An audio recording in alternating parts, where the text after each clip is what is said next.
yodeling longer. You baby, there, mama, everywhere, daddy, throw it, show it, long as I can throw it my hair. My name is Sue Glader, and I'm here to talk to you about the world's hardest competition.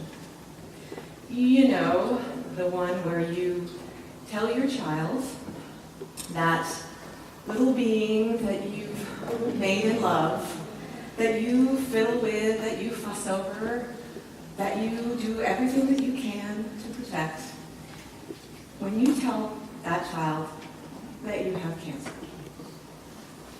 Ugh. I know.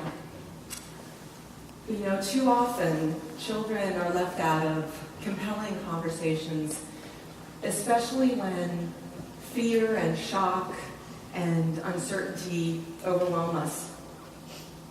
But children really deserve to be by our side. They want to be part of the journey, be on our team. And make no mistake, they have ears that are, you know, this big, and they have this strange kitty ESP, and they do know you better than you think they do. And if you let them fill in the blanks, or even worse, their friends, you know, misinformation is definitely going to happen. And I am here to assure you that children's hearts are unbelievably expansive, and they can handle a whole lot. And you know what a gift it is to give kids, to show them that life has some hard bits, and that, you know, you have to step up and face those times. And if you do it together, oh yeah, and you know, can I tell you that Nancy Joe, I'm sure your son was not naked on the screen, so Hans, I'm terribly sorry that it's a cute picture. So, you know, you're thinking, okay, great, how do you find the words? Well, 12 years ago, I was handed a breast cancer diagnosis. About a year after, I was handed my beautiful son, Hans. And I was fairly certain that when I lost my hair, I didn't lose my beauty, my sense of style, my mojo, my sense of humor, my optimism, my ability to be a great mother. So I decided to write a book that kept all of that in mind. And I wanted it to do the heavy lifting without being heavy. And I wanted it to be joyful and silly and uplifting, and most of all, I wanted it to heal both the young and the young at heart. And I would love to share it with you tonight. It's called Nowhere Hair. And Hans, if I forget any of this, you can just yell out the parts for me here. I want to know her mom has lost all of her hair. Where'd it go? I've looked, you know, and it's not anywhere. And this is going a little bit too fast. I can't say it fast enough. Can you stop it?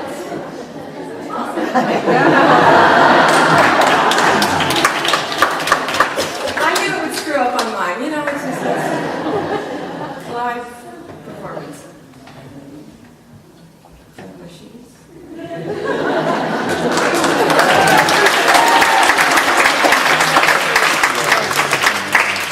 Anybody know any good jokes out there?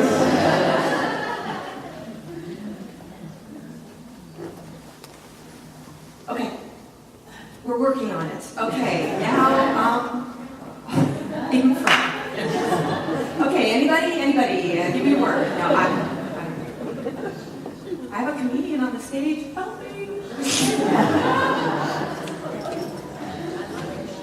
Yeah, it's my shoes. How do you like my shoes? Thank you. How long ago did you write the book? I actually wrote the book 10 years ago, when my son Hans was little, and To be very honest, the thing that I was most scared about when I was diagnosed was that something would happen to me and I would leave him. And I kind of came to my senses that, if I went out and tried to really do what I needed to do with this book, I wouldn't be focusing on this thing that I was so deathly afraid of. And that maybe I should focus on just being a mom. So I did that. And, he was little when I wrote the book. And thank you, sweetie. And when he got to be about here, I thought, okay, well, maybe now I can write this book. So that was about a year ago. And I'm one of those insane people that decided to do it myself. And I self-published this book.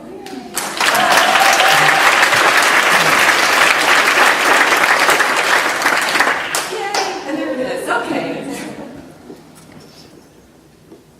I want to know where Mommy has lost all of her hair.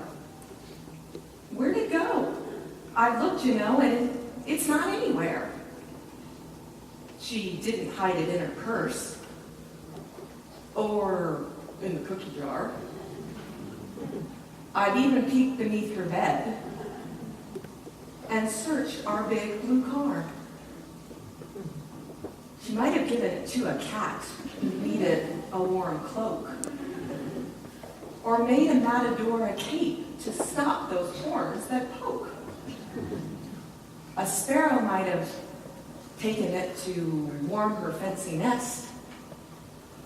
Perhaps she stuffed a pillow to give Grandma better rest. The day I asked her where it went, she had a simple answer. I'm bald because of medicine I take to cure my cancer.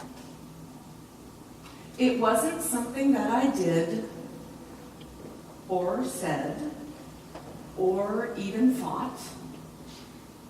Dad promised me he crossed his heart. It's not because we fought. We don't get to the park as much. She likes the couch a lot. Still, even when she kisses me, I can't catch what she's got. Having cancer hasn't changed the way she is with me.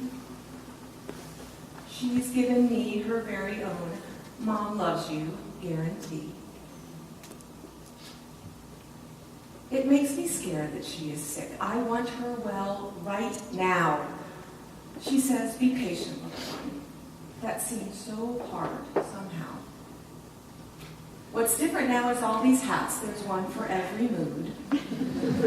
Sleepy, crabby, silly, happy. They help her attitude. Some days she wears a plain turban swirled around her head. I wish she bought the fancy one with polka dots instead. She has a crazy wig as well with fake hair, straight and long. To me, she looks like someone else. Or it makes her look like someone else. To me, that seems all wrong.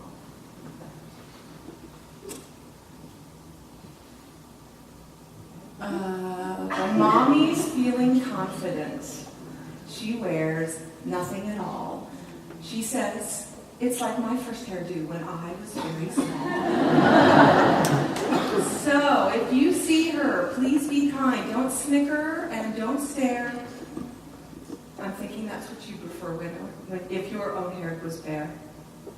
I miss her hair. Oh, Lord. Stop the whole thing. It's hard to see her without hair. I miss those curls that bounce. And though I know her hair will grow, it's what's inside that counts.